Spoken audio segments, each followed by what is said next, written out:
Am I the a-hole for refusing to pay for my sister's husband's surgery with my inheritance/college money? My sister, female 27 and I, 18 female, lost our dad a year ago. He was my only parent as mom was never in mine or my sister's life. Dad left money, inheritance, for me and sister, and she used her inheritance to get new cars and renovate her house. I live with my aunt right now because my brother-in-law didn't let me stay with my sister, and I'm planning on using my inheritance money to pay for college tuition. I've always wanted to be a doctor but haven't decided which branch yet. My sister and I haven't been close. It started after she got married to her chronically ill husband, who was allowed to make backhanded comments about Dad and mock his illness, and make a scene at his funeral, only because he's ill and should be held accountable for his behavior. I've distanced myself, but my sister kept visiting a lot lately, venting about my brother-in-law's condition. He's been in and out of hospital for heart problems and in need of a surgery. She brought up my inheritance money several times, but I ended up cutting the conversation. She then straight up asked if I could help pay for her husband's surgery, and that she'd pay it back in less than a year. I felt uneasy because if I give her money for my inheritance, which is a large amount, then there's no guarantee she'll pay me back before it's time to apply for college. I'm taking a year gap, but I know my sister can't pay back that much and I felt I was risking my future. So I refused to help, and she had a meltdown at my aunt's house, calling me heartless and cruel with no empathy. She said that her husband's health should be a priority, and I needed to help because education is nothing compared to someone's health, and asked if I'd be happy to see her as a widow and my nephew with no father. My aunt suggested others pay, but most of them cut my sister and her husband off. I argued that her husband's poor health isn't my fault, after she kept blaming and guilt-tripping me. She kept crying, and although my aunt decided to stay out of it, she said that I should be prepared for permanent damage to my relationship with my sister if I don't help her now. She's been sending texts and pictures of her family, telling me this is what I was saying no to. A happy, healthy family with a healthy husband and father. I cried and felt like I was being selfish and not good aunt and sister. I asked my friend about it, and he said let them sell the cars and all the luxurious stuff they bought to afford the surgery, and warned me that if I give them the money, I'll never get it back, and may not be able to go to medical school. Am I the a-hole for not sharing my car with my stepbrother? My parents are divorced but cordial. My mother married my stepdad when I was 11. I have a stepbrother who is my age, and a half-brother who is 4. My dad recently bought me a new car for my birthday, and my brother also had bought a car which he bought with his money. It was second-hand but in good condition. Just a few days after I got my car, he had a crash, in which his car was severely damaged. This was not the first time he was reckless with a car. Earlier, he had almost crashed his father's car as well, with me in the backseat and his father in the front. It is one of the reasons my stepdad refused to buy him a car. A few days back when I returned from my friend's house who lived nearby, I saw my car gone from the driveway. I immediately ran into the house and started looking, asking my mom and stepdad about it. My stepdad looked bewildered, but my mom calmly got up from her seat and told me she had given my car to my stepbrother to go visit his friends who live quite some distance away. I started to panic and ask her why she would do that. She simply said that it's what siblings do, and from then on, me and my stepbrother could use the car on alternate days. By this point, my stepdad had come over to us and told her she shouldn't have done it without my permission. He told her if anything happened to the car, then she would have to pay. She agreed. Well, something did happen. Stepbrother crashed the car. Hood, headlights, and airbags needed to be replaced. I informed my father about this, and after assessing the damage and him learning what led to this, he immediately said either stepbrother or mother has to pay for part of the repair cost which the insurance doesn't cover. My mother tried to negotiate, but he wouldn't budge. She asked stepdad and he wouldn't help either, so she had to give the money from her savings.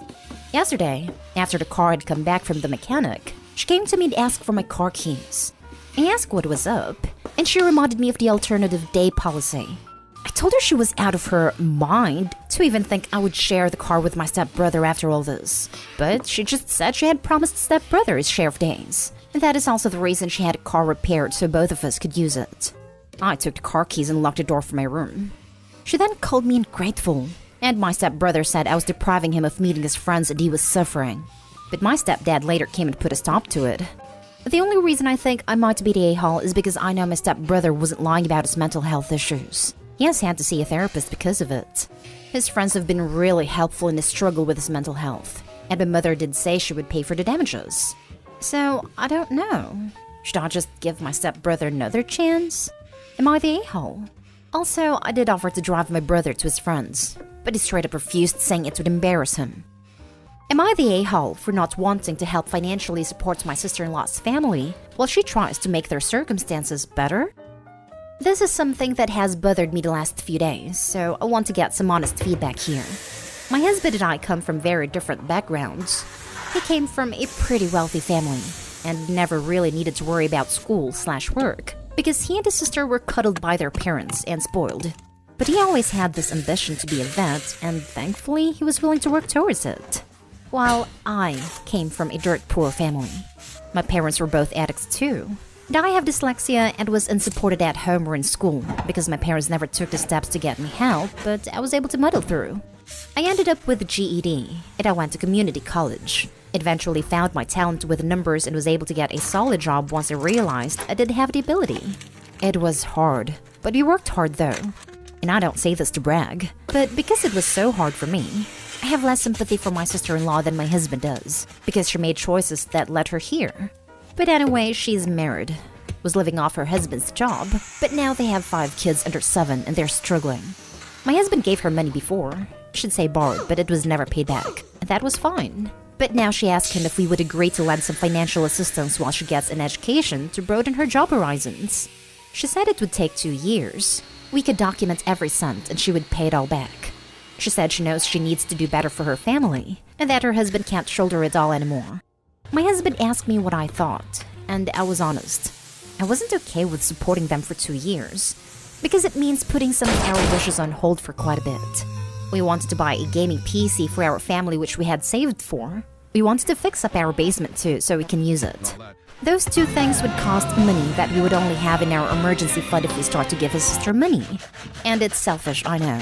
But we work so hard for it. And I'm finally in a place where I can realistically do stuff like this and I don't want to give it up. My husband said he understood, and he told his sister no. She was pissed, and she blamed me despite him saying we didn't feel comfortable contributing for 2 years. She knows her brother, and knew he would do it in a heartbeat if it was just his decision, which she would. And she told me the kids are ultimately the ones who suffer and will grow up just like me. And she hopes I can live with that.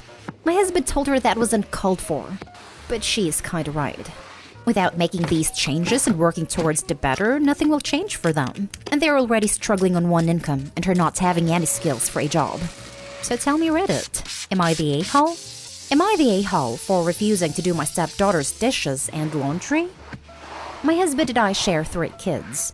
His daughter 12 and son 11 from his first marriage, who we have full custody of and have lived with full-time since they were toddlers, and our daughter 7. Lately our oldest, who we'll call Amy, has been acting out towards me.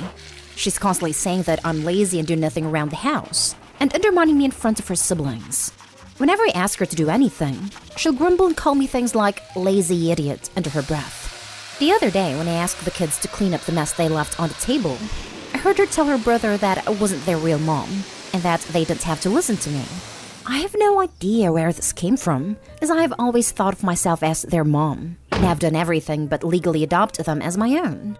I don't have the kids to do a lot of chores, but I just ask they keep their rooms clean. My husband usually makes dinner as he is a much better cook than I am, but I do the dishes.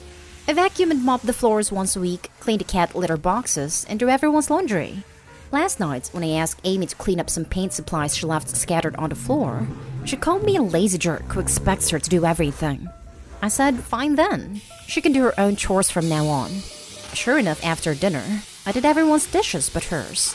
I also did laundry this morning but left hers in her hamper. When I told her she had to do her own dishes and laundry, she exploded and went crying to my husband, who said I was being too harsh and singling her out. I'm really at my wit's end here. I tried asking her if she wants to talk. I've tried being nice. I've tried being firm. Am I really being the a-hole? Would I be the arsehole if I declined a wedding invitation after accepting but didn't send a present? My partner, Martin, took me out to dinner to meet his close friend Andy and Andy's fiancée, Anna. I thought we got along well, and Andy said he hoped to see me as a guest at his wedding. Martin, Andy and Anna all work for the same employer. Martin is part of the employer's leadership group, but neither Andy nor Anna are in his reporting line. Also, fake names and timeline of events is compressed. Martin's invitation was addressed to him and guest. He accepted for both of us. A week later, he told me about a phone call from Anna. Apparently, she had miscalculated the number of guests they could have at the venue, and would I mind terribly if she cut me from the guest list. Apparently, Anna was too embarrassed to ask me herself. Since we'd only just met, it seemed reasonable I was one of the guests to be cut. I asked Martin to tell them personally that I understood and pass on my best wishes. Then Andy called me and said he hadn't known about the issue with the venue, but some of his older relatives were declining due to health fears, so he would invite me personally. My invitation arrived in the mail with my name on, and I accepted. That's when things got weird. I bumped into Anna when we were both out shopping. She said we hadn't seen each other since the dinner, and did I have time for a coffee? I said yes, and after we got our coffees and sat down, Anna said, "Can't you take a hint?"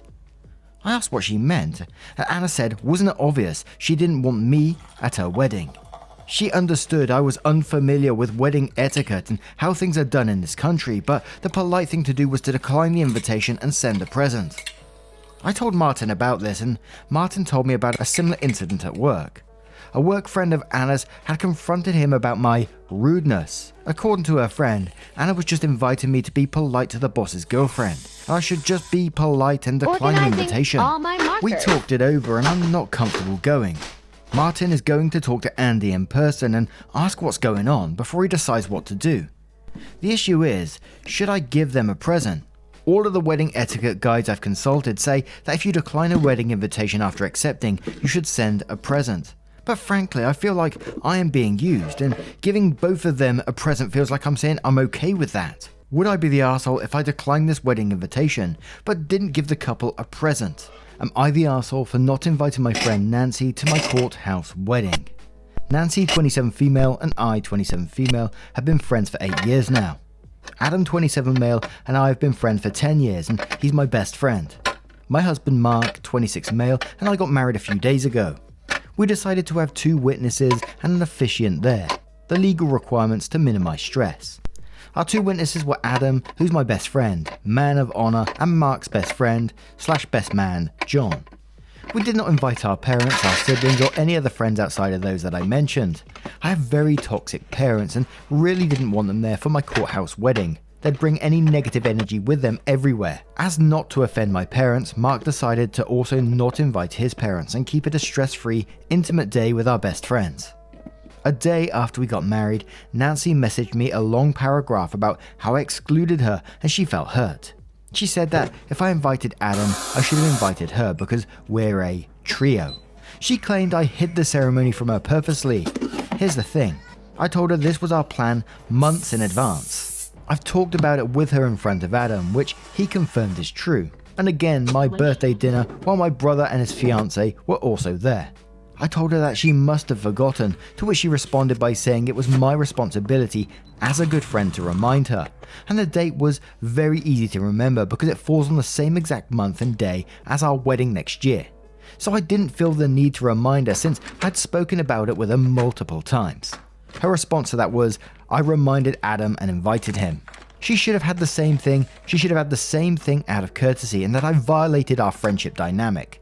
I told her that not even our parents or siblings were invited and apologized that I made her feel bad, but she continued to victimize herself and call me inconsiderate. She then said she needed time to reconsider her involvement in my wedding next year. That message really hurt me because I feel like I didn't do anything to deserve that response. I then took back my apology and told her it's not my responsibility to prioritize her feelings on a day that is not about her. I told her that a good friend would just be happy for me and wouldn't be attaching guilt to one of the most amazing days of my life. I also told her that she cannot compare herself to Adam, who's basically like a brother to me, and that Adam is my man of honor and will continue to play a more involved role in planning and the execution of my wedding next year, and that she's just going to have to accept that. Am I the arsehole here? So this story starts off back in high school. You see, this was my grade 10 going on to 11th year. It was the summer of, at least. And I remember at this time and age, I'm not gonna lie, I was going to a lot of different parties. If you guys don't know, I've told many party stories on here before, and especially on TikTok. If you guys don't follow, go follow already. And I tell these crazy stories about literally all these amazing parties I've gone to. But this one party was the most insane.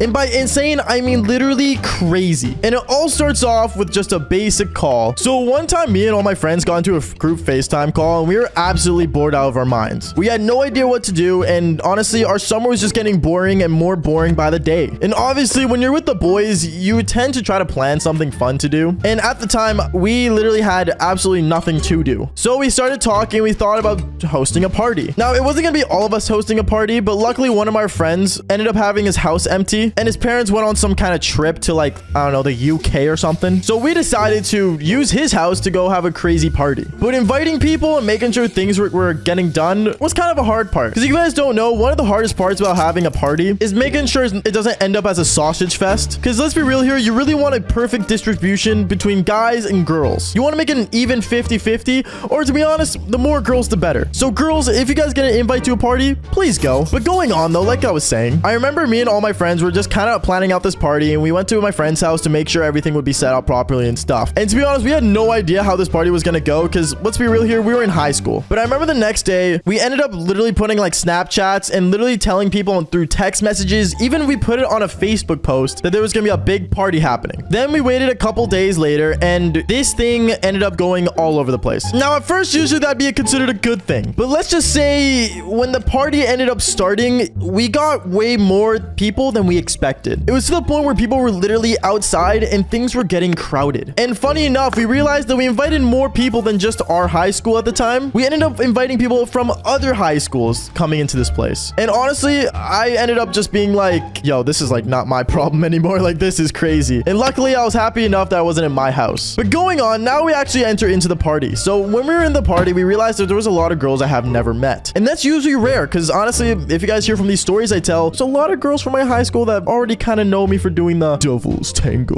Like, I'm not gonna lie, it's kind of like driving every car in the parking lot. Like, you've been there. But this one time, there were so many different people, so many different women. It was unreal. My eyes ended up glowing with happiness. Now you guys are probably being like, how does this guy get the devil's tango? Like, this guy literally sounds like he's a virgin. And yeah, maybe you're right. Maybe I do sound like that right now from how I'm making it sound like. But I'm gonna be real here. When you guys see new people and see a lot of hot girls in like one room, either you're like a gay best friend of theirs, or you're in the right place at the right damn time. And honestly, I was feeling the power of my eggplant just going in there. Anyways, going on though. So as I was walking around the party, I remember going up to the kitchen. I went to the kitchen. I ended up getting my beers that I kept in there, and I started drinking. I went back to back to back. Like, I was drinking like there was no tomorrow. By the way, I do not promote underage drinking. Don't do it unless you have a parent around, or if you're at a party and you know you're gonna be safe at. Actually, just don't underage drink at all. But YouTube, please don't take down this video. But like I was saying though, I started drowning drinks back to back. I was going crazy on them. And it got to the point where a couple girls noticed me drinking on the couch, and they ended up sitting beside me. And then from there, they started having their shots, and they pulled out some kind of pink drink. And you know, for some reason, girls like drinking alcohol that's colorful. So it's like, you know, it was kind of cool. It tasted like candy, for God's sake. So anyways, we all started drinking. We ended up going back to back to back on these drinks. And it got to the point where, I'm not gonna lie, I was wasted. I was 100% wasted. I don't remember most of it, to be honest. So if I get a little finicky with the story time, just know I was totally wasted. I just don't remember most of it. But going on though, I remember as we were downing these drinks, these girls started getting closer and closer to me. And for some reason, these girls apparently have heard of me before from like other girls that I apparently met throughout Tinder or some other dating apps. Tinder, you're not sponsoring this video, so I don't get to say your name. But apparently they've heard of me before, and you know, me doing some chicks from back then. And in my mind, I'm like, oh great, like these girls are not gonna be good with me at all. Like, they're just gonna leave right now. And then they ended up getting even more closer and saying, so is it true, like you're actually like that good in bed? Wait, what? Dude, I was absolutely shocked. Like, I had no idea what to say at that point. But then it got to a point where these two girls that were beside me drinking their colorful drinks started arguing. And I'm just gonna remind you guys right now, they were also kind of out of it. Not like drunk though. I think I was the only one that was actually like badly like intoxicated. But these girls were just like, you know, they were at their arguing stage. They started arguing about, you know, how like they both want to like hang out with me and stuff, and they both want to like, you know, chill with me in my car for some reason. I don't know. They were just going back to back and just having these weird conversations. And then it got to a point where both of them shook their hand together in front of me. I don't know. I was kind of twisted, like I said earlier. And they just said, agreed. Now at this moment, I had no idea what was going to go on. But the next minute, I see the party like slowly dying down, and these girls were just cuddling up beside me the whole time. One of them was some brunette chick. One of them was blonde, from what I remember at least. I could be totally wrong. For God's sakes, the girl could be a ginger for all I know. And they ended up basically standing me up and taking me upstairs. They took me upstairs to my friend's room at the time, and they got really close to me to the point where, like, you know, they were making out, and then I was just kind of watching that. And I remember when they were making out in front of me, my eyes were like droopy as hell. Like, I'm not joking when I say this. I was like, oh, that's kind of hot. lot, but like, I'm so dead right now. These girls were kind of looking at me all cute and stuff, and they're like, you want to join in? And at that moment, I had to go and wake up. I literally said, yo, just give me like 1 minute. I went to the bathroom, I looked in the mirror, and I looked at it deeply. I looked into my eyes and said, this is your A game. This is your A game. Don't mess this up. Because at this point, to be honest, in my head, I was thinking, if these girls have heard about me before, they definitely know I have a reputation I have to hold. Funny enough, this wasn't my YouTube reputation, but this was a reputation I needed to hold. So at this point, I'm like, screw it. Let's do this. Like, I'm gonna do it. Let's go. I went into that room and I saw they were already butt naked on my friend's bed. And I'm like, okay, let's do this. I ended up hopping on that bed and doing both of them